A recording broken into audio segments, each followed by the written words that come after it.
Welcome viewers, Dr. J.W. Ayub. Islamophobia defined.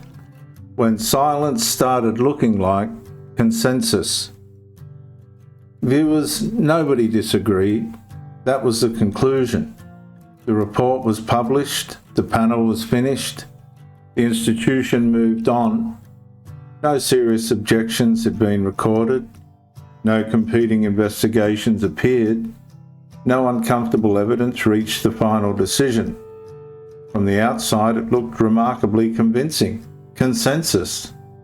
But one researcher remembered what happens before the meeting. Question had been removed. Another required reframing. A controversy source was considered too inflammatory. Someone suggested a deeper examination of ideology. Nobody volunteered to pursue it, not because it had been disproved, but because everyone had already learned what happened to people who went there, who wanted to know what was missing. I go into an investigation here which has reached the consequence of everything that has come before in this series.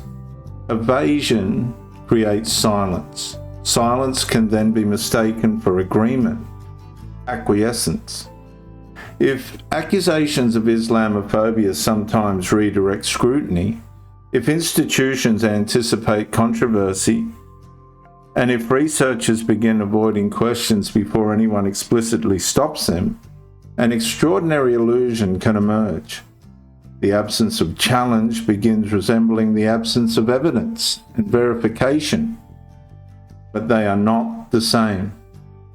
Genuine anti-Muslim prejudice remains real and must be distinguished from legitimate examination of Islam, Islam doctrine, Islam ideology and radical political movements, historical claims, institutions, extremist interpretations and contested practices.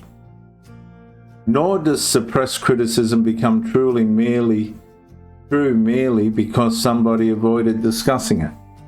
Every claim still requires evidence, and that's precisely the point. It must be tested. Because consensus is intellectual value only when competing explanations were genuinely permitted to be complete. Otherwise, silence can manufacture a certainty that's not true.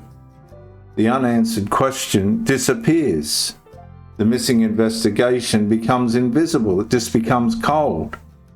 And eventually an institution or establishment can point toward the quiet surrounding an idea and say, see, nobody seriously disputes this. And perhaps they don't. Or perhaps, viewers, the argument became silent long before it became examined, verified, and settled. And that's why Islamophobia defined matters.